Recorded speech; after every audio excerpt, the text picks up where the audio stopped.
అందరికీ నమస్తే, welcome to our Telugu. Journalist Kalyan అనే ఈరోజు నేను చేయబోయే వీడియో మన ప్రియతమ జర్నలిస్ట్ ప్రశ్న, ఇండిపెండెంట్ జర్నలిస్ట్ అని చెప్పుకుంటూ గొర్రె చేష్టలు చేసే ప్రశ్న అలియాస్ రావణ్ అలియాస్ ఏస్ జోసెఫ్ గురించి మనం మాట్లాడుకుందాం. మరి ఈ విధవ గురించి మాట్లాడాలంటే ఈ విధవ యూజ్ చేసే సిగ్నేచర్ మ్యూజిక్ కావాలి కదా. సల్మాన్ బ్రో, ఆ మ్యూజిక్ ప్లే చేయి, మాట్లాడదాం వీటి గురించి. Right, super. ఇప్పుడు స్టార్ట్ చేద్దామా? సబ్జెక్ట్లోకి వెళ్తే, తనికెళ్ళ బరీన్ గారు మొన్న మే 10వ తారీఖున దేశ ప్రధాని నరేంద్ర మోదీ గారు హైదరాబాద్కు వస్తే ఆయనతో పాటు ఒక ఫోటో దిగారు. దిగిన తర్వాత సోషల్ మీడియాలో పోస్ట్ చేశారు, ఆయన వ్యక్తిగత సోషల్ మీడియా హ్యాండ్లింగ్స్. అయితే అక్కడ ఆయన చేసిన పోస్ట్లో కామెంట్ ఏంటంటే, ఫోటోతో పాటు నేను రాముని చూడలేదు, కృష్ణుని చూడలేదు, ఆదిశంకరుని చూడలేదు, వివేకానందుని చూడలేదు, అంటే చూడలేము కూడా, కానీ వాళ్ళందరి అంశాలతో ఉన్న మోడీ గారిని చూశాను, ముట్టుకున్నాను, చేతిని ముద్దెట్టుకున్నాను, నా జన్మ ధన్యం అని తనికెళ్ళ బరీన్ గారు ఒక పోస్ట్ చేశారు.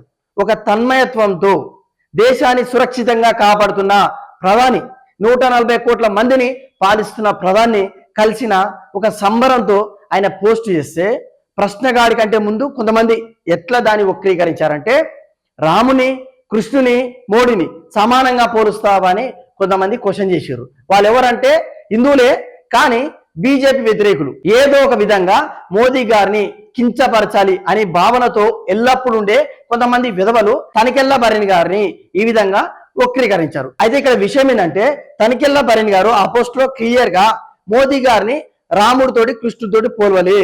వాళ్ళు పలానా యుగంలో పుట్టుంటారు కాబట్టి వాళ్ళు మనకు తెలియదు, వాళ్ళ గురించి మనం చరిత్ర చదువుకున్నాం, చాలా మంచి వాళ్ళు, ఆ చరిత్రకు తగ్గట్టు ఇప్పుడు మోదీ గారు ప్రవర్తిస్తున్నారు కాబట్టి మేబీ వాళ్ళ అంశాలతో పుట్టిన కలియుగ పురుషుడేమో అని ఆయన పోయిండు తప్ప వాళ్ళతో పాటు ఈయనను పోల్చలేదు. అయితే మన ప్రశ్న రావణ్ గారు ఎవరైతే ఉన్నాడు, గొర్రె బిడ్డ జోసెఫ్ గారు, వాడు ఒక మెట్టెక్కిండు. ఏం మాట్లాడిండో వీడియో చూడండి. ఇంతకు మించిన నీచమైన, ఇంతకు మించిన దిగజారుడు బతికే ఉంటుందా తనికెళ్ళ బరీన్? ఏంటి దేవుళ్ళ అంశతో నరేంద్ర మోదీ ఉన్నాడా? ఏంటి శ్రీరాముణ్ణి, కృష్ణుణ్ణి ఈ నరేంద్ర మోదీ స్థాయికి దిగజారు చేస్తారా? మీరు సిగ్గనిపించట్లేదా తనికెళ్ళ బరీన్ గారు? ఇక్కడ విషయం ఏంటంటే, ముందు మాట్లాడారని చెప్పాను కదా, వాళ్ళందరూ హిందువులు, ఏదో విధంగా మోడీని తిట్టాలి కాబట్టి ఆ విధంగా కామెంట్ చేశారంటే ఒక అర్థం పర్థం ఉంది. ఈ విధవ, ఈ ప్రశ్న రావణ్ గారు తెల్లారితే హిందువుల మీద ఏడ్చుకుంటూ, హిందువుల మీద ద్వేషించి ముక్కుంటూ విషం కక్కే విధవకు ఆయన రాముడితోటి పోలిస్తే, కృష్ణుడితోటి పోలిస్తే నీకేం బాధరా, నీకేం నొప్పిరా? మీ ఏసుతో పోల్చిండా? మీ జగన్మోహన్ రెడ్డితో పోల్చిండా? లేదు కదా. మేమందరం ఆరాధించే, కోట్ల మంది ఆరాధించే మా దేవులతో పోలిస్తే నువ్వేదో మీ ఏసుతో పోల్చినట్టు అంత బాధ ఎందుకు? అంటే వీడు ఏం స్ట్రాటజీ ప్లే చేస్తున్నట్టే, హిందువులే కొట్లాడాలి, హిందువులకు మోదీ పట్ల ప్రేమాభిమానాలు తగ్గాలి. ఎందుకంటే వీడు క్లియర్ అంటుడు, రాముని, కృష్ణుని మోదీకి దిగజారుస్తావా, మోదీ స్థాయికి దిగజారుస్తావా అంటే మనం అనుకోవాలి, అసలు వీడికి ఎంత ప్రేమ ఉంది, ఎంత భక్తి ఉంది రాముని మీద, కృష్ణుని మీద అని. లేదు, వాడికి అంత సీనే లేదు, హిందూ దేవుల పట్ల చాలా చులకన భావన. కానీ విషయం ఏంటంటే, మోదీ అంటే వాడికి నచ్చడు, బీజేపీ అంటే నచ్చడు, హిందూ అంటే నచ్చదు. అందుకు ఏదో విధంగా హిందువులే అరే రాముని, కృష్ణుని మోదీతో పోలుస్తావా అని తనికెళ్ళ బరీన్ మీద కోపంతో బీజేపీకి దూరం కావాలి వాళ్ళ స్ట్రాటజీ. కానీ ప్రశ్న రావణ్గా ఈ స్ట్రాటజీ ఏదైతే ఉందో, స్కూల్ పిల్లలు ఉంటారు కదా, నువ్వు చెప్తే వినే పిల్లలు, వాళ్ళ దగ్గర ప్లే చేయి. మా అందరికీ నీకన్నా కొంచెం తెలివి ఎక్కువ ఉంది. నీకు ఏదైతే ప్రత్యేకమైన ఫాలోవర్స్, సబ్స్క్రైబర్స్ ఉన్నారో వాళ్ళెవరో నీకు తెలుసు, నాకు తెలుసు. వాళ్ళెవరో 95% ఎవరున్నారో నీ ఫాలోవర్స్ మనం చెప్పలేం బహిరంగంగా. మళ్ళీ మీరు కేసులు అంటారు, అదంటారు, ఇదంటారు. మీ ఇష్టం వచ్చినట్టు మీరు మాట్లాడుకొని అడ్డగోలుగా, అంటే హిందువుల మీద ఎంత ప్రేమ ఉందో వీడికి అనుకున్నట్టు. అసలు వీడి బతికే హిందూ మీద ద్వేషం, వీడి ఛానలే హిందూ మీద విషం. ఒక్కసారి వీడి కంటెంట్ చూడండి. ఎక్కడ కూడా గతంలో జగన్మోహన్ రెడ్డి నవరత్నాలేవి, ఆ పథకాలేవి అని పేదల పక్షాన వీడు కొట్లాడలే. ఇప్పుడు చంద్రబాబు నాయుడు వచ్చినాక సూపర్ 6 గురించి క్వశ్చన్ చేయడు.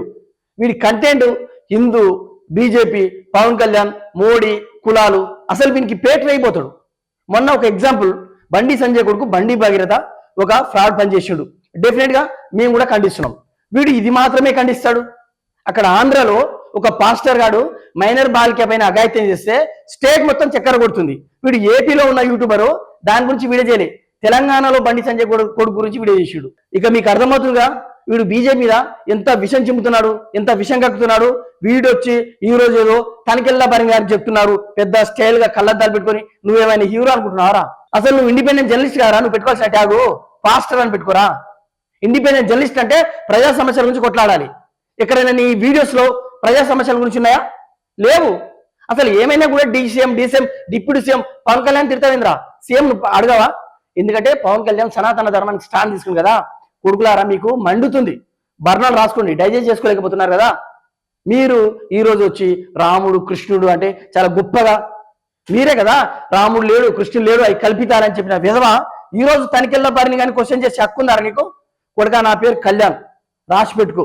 కేసు పెట్టుకుంటావా? ఏం పెట్టుకుంటావరా? మా అయితే ఎస్సీ ఎస్టీ అట్రాసిటీ పెట్టుకుంటావు. నీ ఇష్టం వచ్చినట్టు మాట్లాడినప్పుడు పౌరుషం చూపిస్తావు, జబ్బా సరుస్తావు, తొడగొడతావు. నీ కాదు, మీ అందరికీ చెప్తున్నా. మళ్ళీ మీకు రివర్స్ అయినప్పుడు మీ దళితులం, వివక్ష, ఎస్సీ ఎస్టీ అట్రాసిటీ, సింపతి గేని. ఇదో బతకారా? అందరిని అనట్లేదు, ఇలాంటి కొంతమంది విధవలు ఒక్కొక్కసారి ఒక్కోలాగా ప్లేట్ తిప్పే విధవలు అంటారుగా, వీళ్ళని ఉద్దేశించి నేను ఆ మాట అంటున్నా. మళ్ళీ దీన్ని తీసుకుపోయి అందరు దళితులకు ఆపాదించొద్దు. దళితులలో చాలా మంది ఉత్తములు కూడా ఉన్నారు, నీలాంటి విధవలు మాత్రమే కాదు. సో ఈ వీడియో చూస్తున్న వ్యూవర్స్, తనికెళ్ళ భరణి గారు ఏదైతే పోస్ట్ చేసిరో అది తప్ప, మీరేమనుకుంటారో కామెంట్ చేయండి.